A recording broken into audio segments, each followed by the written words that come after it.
Hey, what's up, everyone? Welcome to the Level Up podcast. Today we have Aneela. Aneela, thanks for joining us. How's it going? It's going good. Thanks for having me, Kevin. Yeah, of course. So, I guess just tell me a little about your background, where you're at, what you got going on. How'd you get there? Yeah. Oh, wow. That's a big question to jump right into. Well, I could go back pretty far, but I will start with my early teens. So in my early teens, I started pulling out my hair, and I am now 42, so 30 years ago. Now 30 years ago, you would never hear me say I pulled out my hair because I was ashamed of it. It's actually a mental health condition called trichotillomania, which I did not know at the time, but it's essentially a coping mechanism for stress, for boredom, for tiredness, basically any kind of dysregulation. And I turned to it in my teens as a way to self-soothe, for like social anxiety, for sort of just social misfitness, if you will, and also the kind of watching my dad fall sick with cancer and subsequently pass away from it while I was in high school. So a lot of turning to this condition as a way of coping because back then in the 90s we weren't really taught healthy coping mechanisms.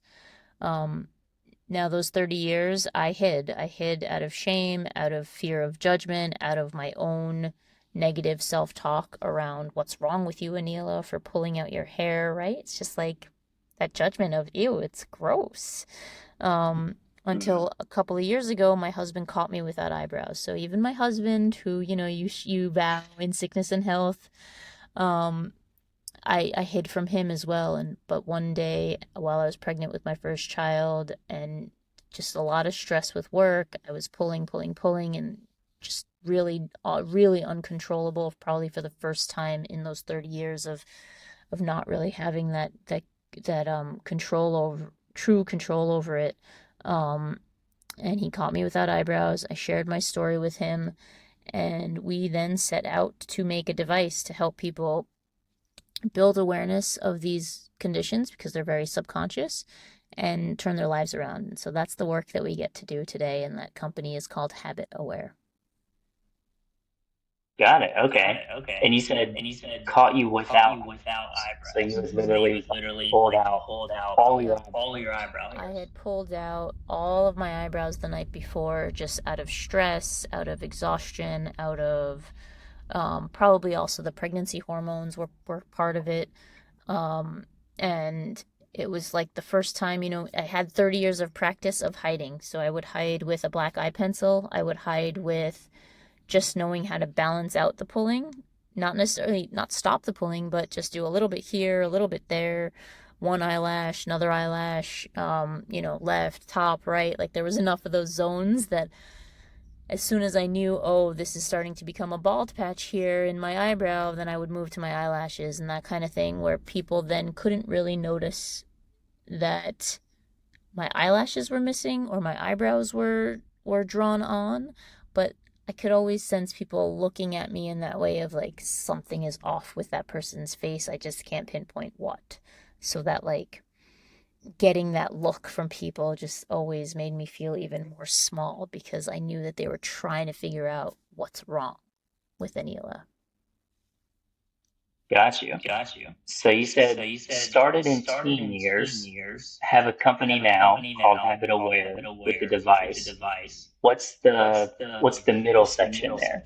How to get started? How the idea come up? Yeah, so the middle section was working in accounting and then in advertising, just, doing the whole career shuffle. And then a couple of years ago, when my husband Samir found out about this behavior that I have, he took to the internet to try to understand what was going on. So, trying to understand the condition, trying to understand the shame that I had, trying to understand why I didn't tell him. Um, and then in doing that, he started noticing the behavior, like really understanding that, oh, it's subconscious. She doesn't know when she's doing it. It's not her fault. It's not her choice. And so, a couple of weeks later from that sharing of my secret, we're sitting on the couch and I'm pulling, and he gently sort of took my hand, and that was kind of our aha moment of, oh, I wish I had something that notified me, and if I was notified, could I change my behavior? And so that was kind of our hypothesis. And so I was working in advertising at the time, he was in corporate strategy. We live in Minneapolis where there's a big startup community, and just started asking friends in that community, hey, I have this idea and I have this condition. Do you know anyone that can help us build it? And so through that, we started meeting people who um, who were able to connect us to our other two co-founders on the technical side, John Pritchard and Kirk Kloby, um, to help us actually build it. And so from there, we built a prototype, and it kind of worked for me, where it was, I would play with my eyebrows, I would get a vibration from the bracelet, and I would use that vibration to say, okay, that's not what I want to be doing. What do I need instead? And to learn to take care of myself. And then when it started working for me, we all kind of looked at each other and were like, well, let's keep going. Let's build it better, and let's make it for other people. So you started really as the beginning, as like, let's make this thing for me, see if I can fix my problem. Yep. Yes. Now let's see. How many people do you know? How many are affected like with this? Yeah, so body focused repetitive behaviors is the umbrella mental health condition, and that includes things like compulsive hair pulling, which is trichotillomania, skin picking, which is dermatillomania, anechophagia, which is nail biting, and then a host of others, lip picking, cheek biting, like basically anything where you're leveraging your body as the soothing mechanism. Thumb sucking, for example, would be one where, you'd often see in little kids, right? In babies, they're thumb sucking because this world is new to them and they're self-soothing. And it's kind of like you graduate from that if you don't learn other healthy self-soothing mechanisms, if you will.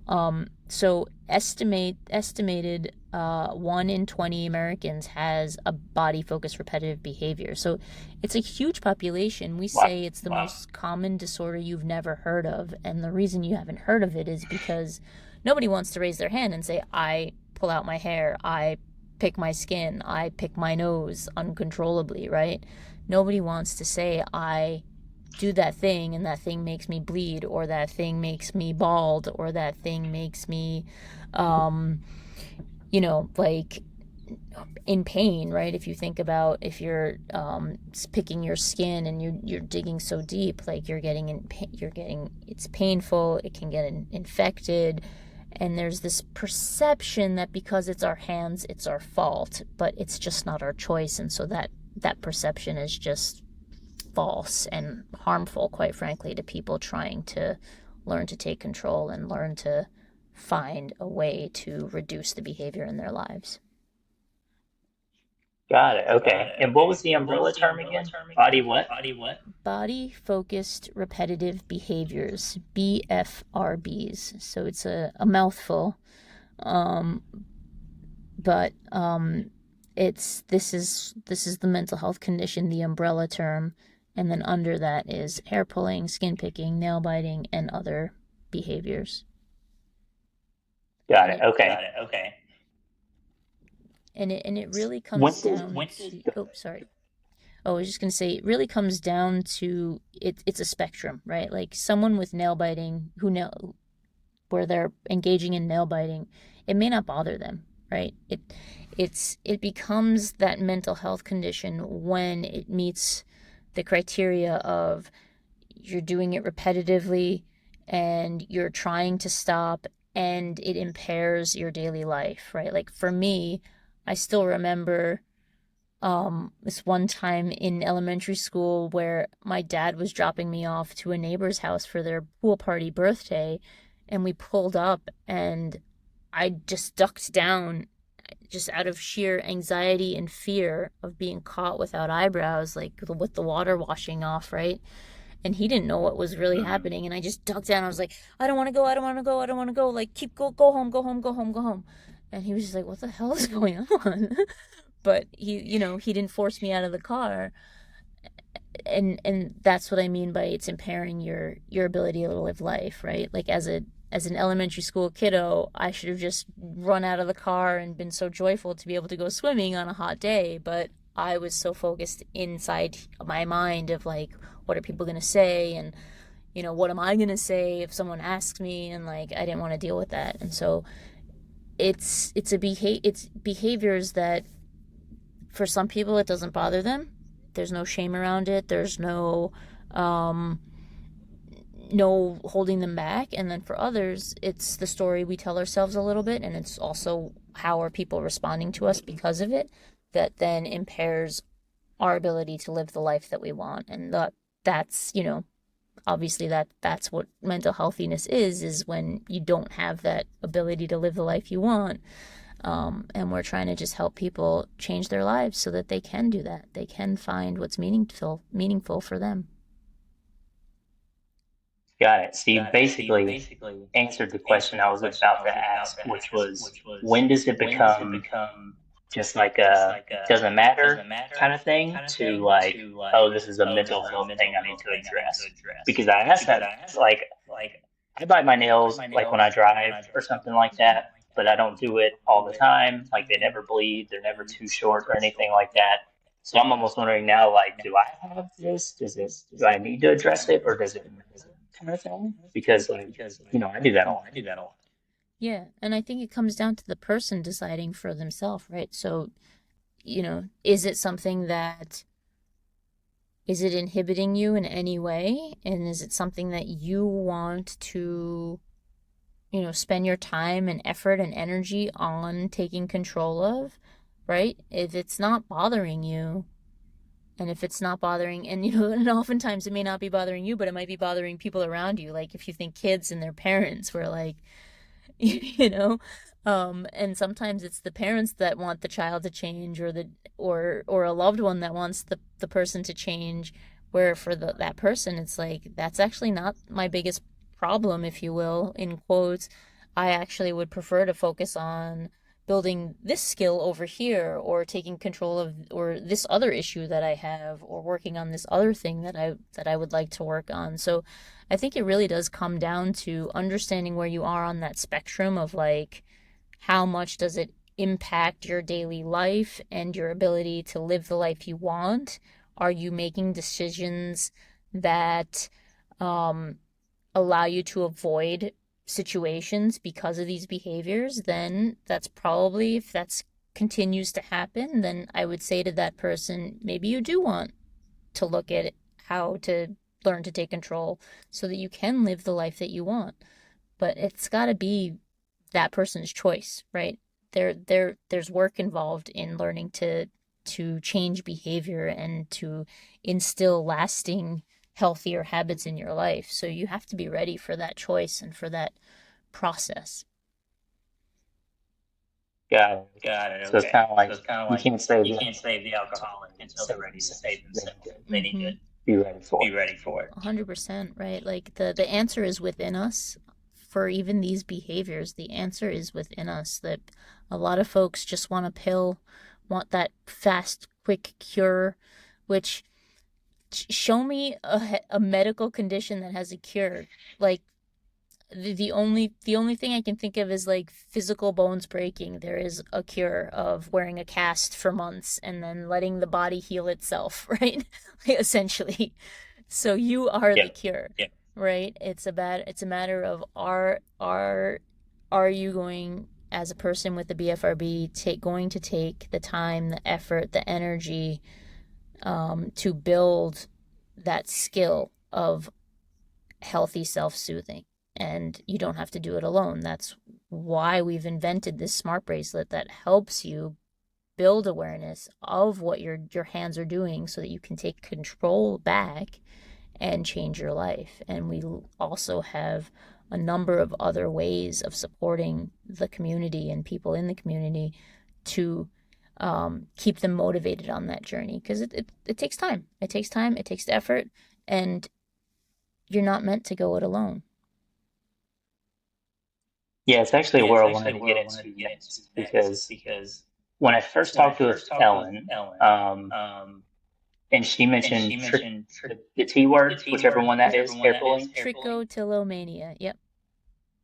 Yeah, I had actually heard that before because I did some research myself. About a year ago, I started noticing when I was working, I would like sit here and do this, and then I would end up finding hairs that I thought was longer, and I would pull them Mm-hmm. out.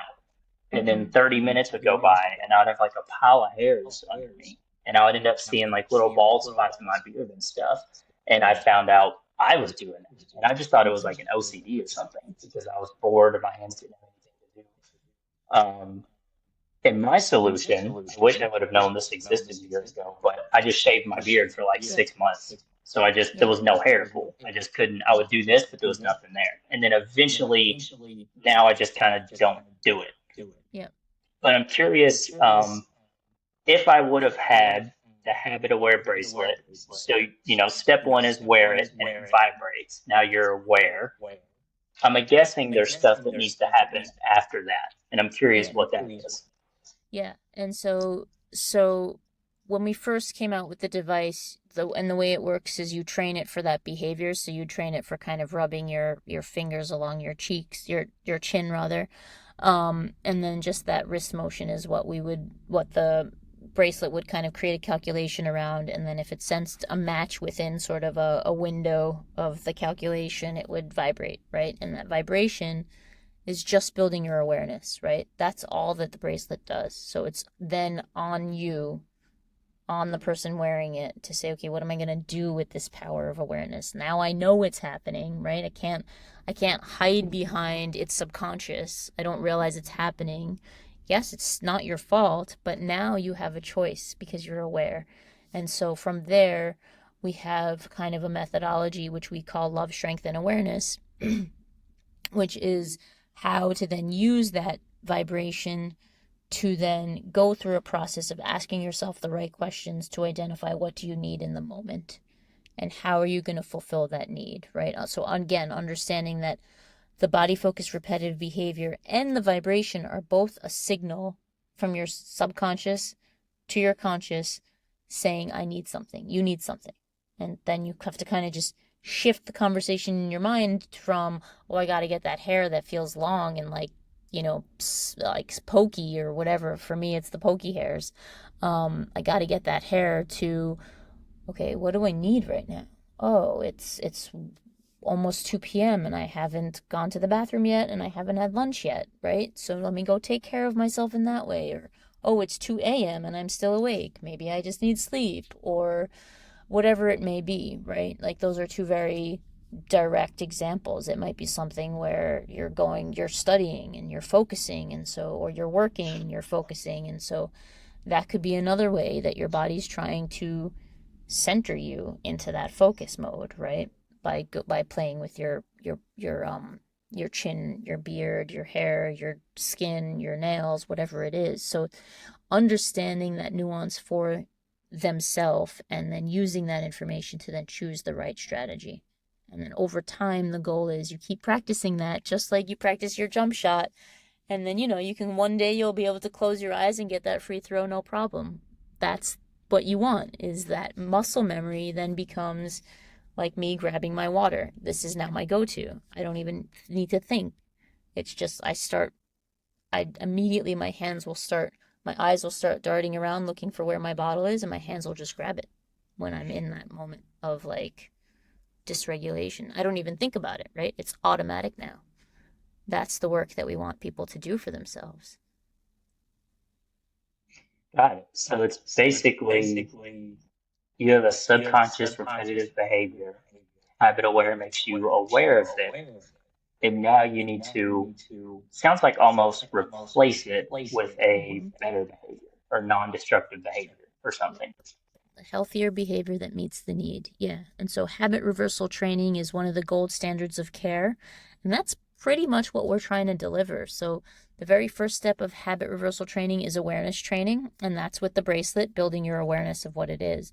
Then the second step is competing response training, which is when in a clinical setting, they'll ask you to compete where basically your hands are doing something else that competes with the hair pulling, the skin picking, the nail biting. So it can't engage in those behaviors. one of the typical examples that a clinician will give you is make a fist.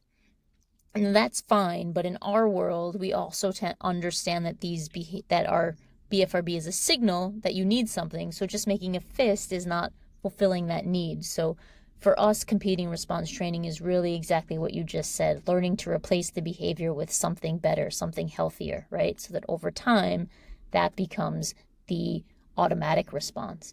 And then the third part of habit reversal training is support training. And that's again where we have an online community that people can join. We have groups, live sort of Zoom call groups for kids, for teens, for college students, for parents who are helping their children go through this journey.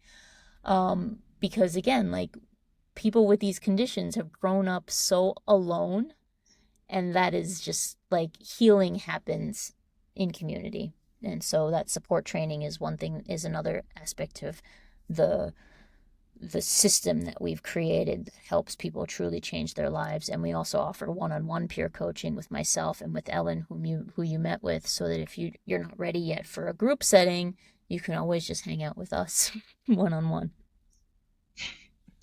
Nice. Yeah, 1 in 20 is, it's funny you mentioned that. Well, not funny, it sucks, but people think they're alone in this, but 1 in 20 is like common, I feel like. I Mm-hmm. mean, 5%, that's a good Yeah. amount of people. Yeah.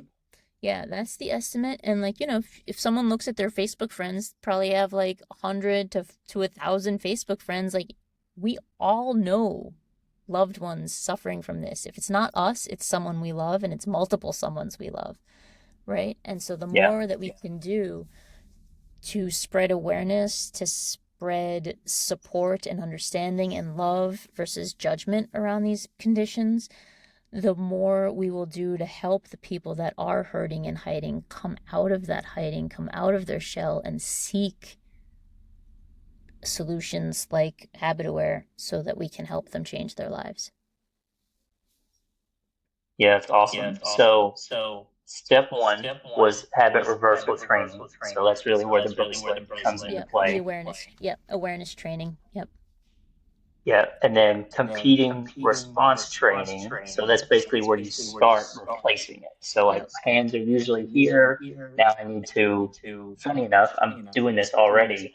I have this little zip tie and I've just been spinning it Yep. basically the whole time I've been on here. Yeah. Yeah. That's it, right? Something else for your hands to do. So if yours is a sensory need, like I know I like that pokey feeling of my eyebrows, playing with them. I just found one, so I'm gonna just keep doing that because it feels good to my brain. Zing, zing, zing, feels good. Okay, let me find a fidget toy that has that feeling. Or for myself, I've actually used in the past a mascara brush because it's pokey, and I would just like tap on that instead of my eyebrows or my eyelashes, because it gave me that same sense of satisfaction. And so it's really just it's one of the other things we like to tell people in our community is like, you are a scientist. Go out there and figure out, hypothesize, just like we did in making the bracelet. Hypothesize, if this, then that. Like, if I'm feeling this, then I'm going to try this, and then I'm going to see how it works. And maybe it does, maybe it doesn't. Just keep experimenting until you find the right fidget or the right replacement. Maybe it's deep breathing, maybe it's drinking water, maybe it's going to sleep, maybe it's going for a walk, maybe it's phoning a friend. Whatever it is, just keep experimenting to figure out, what do I need? How can I solve that need? And then if something's working, keep doing it and make that the pathway, the highway in your brain. Got it. Wow. And then last step is the support training. So I'm guessing that's just keeping people on the tracks, making sure they don't fall off or something. Yep, exactly that. Just motivation in community, building community with other people who are like-minded, want to heal, are doing the work to heal, and can support each other. Because, life is going to continue to throw curveballs at us, right? And Yep. it's the work we do now that sets us up for when that next big thing happens. And if that thing is going to knock us off and, off the wagon, if you will. And when we get knocked off the wagon, well, it'd be nice to have someone there to help us up, right? And so that's exactly what support training is about, is either helping you stay on the wagon when it's shaking, right? Or if you fall, help you up, remind you who you are and what you've accomplished and what's been working for you so that you can keep going. Because that negative track in our mind is still there.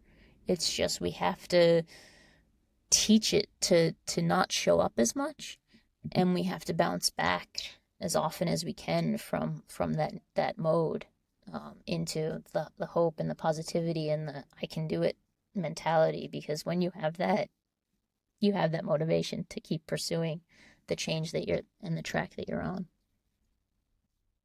Yeah, for sure. So you guys actually do all the process, right? So I'm guessing it started just with the bracelet, and Yep. then maybe the community element came later, like, hey, people are wanting to actually know who else suffers and Yeah. support and stuff. Yeah, exactly that. We started with the bracelet, we started with this idea of awareness, and the more we got to talk to people, like our company, between our four co-founders and Ellen and a few other folks on the team, like we've probably talked to the most people with body focused repetitive behaviors ever. Right? Whether it's through our training calls, helping people get set up for the bracelet, whether it's through our coaching calls, our online community, being in the community, talking with people on like other online forums. We've seen it all, and we've been able to identify certain trends and certain, like, I don't want to use the words truths is very strong, but I think trends is probably a lighter word that means the similar thing, right? That like these things that are very similar for everyone in this community that we've identified that have helped us really evolve what our understanding is of these behaviors and how to learn to take control of them. Got it. Yeah, that's awesome. I want to go back a little bit to a question, maybe something customers would ask. So you said that the bracelet, you get it, and for me, an example, it would program to know when I'm doing this, Yeah. and then it buzz and let me know. Does the same, can anyone buy the same bracelet for any habit, or is it like a bracelet per habit or something? So you can train up to four wrist motions, right? So yeah, I think that might be what you were getting at, right? So you can train it for Yeah. kind of your fingers stroking your chin. Then you can train another one for maybe your nose, for if someone has nose picking. It maybe, if someone has, so you can train up to four gestures on that one bracelet at a time, and you can delete and you can add new ones, that kind of thing. We always say start with one gesture, one bracelet, because sometimes people do need two for the other hand. One gesture, one bracelet for like a week, just to first, because it's most likely the first time that someone is really taking notice of these behaviors, and then also so like building that relationship with you and your BFRB, but also you and the bracelet of like, how does this thing work and how do I tweak its settings to reduce false alarms, right? We're humans making technology. It's not perfect. The goal is you get enough true vibrations and as few false alarms as possible that allow you to use every vibration as a way to high five yourself, remind yourself you're doing the good work of taking control and learning to replace the behavior with something healthier. Wow, that's pretty amazing. I couldn't even imagine all the tech that went into that.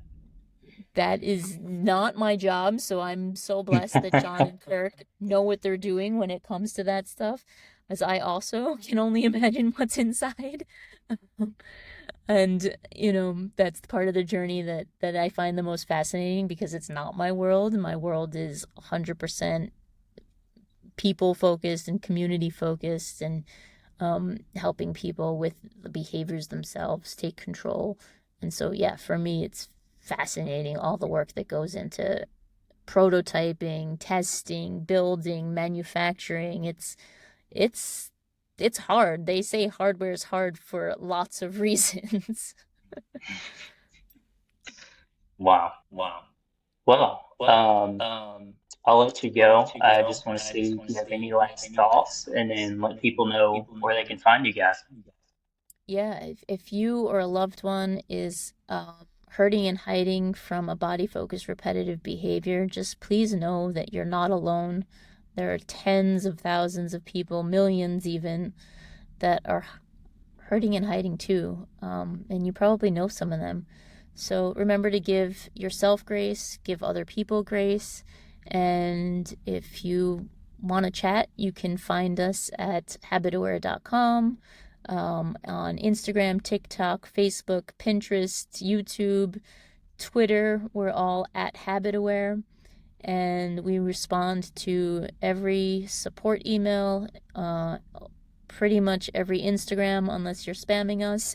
And we want to be there for people. So, if you don't hear from us, it's probably in your spam email. Um, we absolutely want to be there for you. We know that life has good things in store for you if you can just get a hold of whatever it is that's, your burden or your struggle in life. And if it's a BFRB, then we want to be there absolutely to help you on this healing journey, and we'd be honored to do so. So thank you. Well, I love the mission. It's crazy where all the podcasts are taken. All that stuff. Every person I talk to. There's a whole world out there now that I never even know of. Isn't it just so amazing how technology has the power to open our eyes to so much good in the world Yeah, if we let for it? sure. Yeah.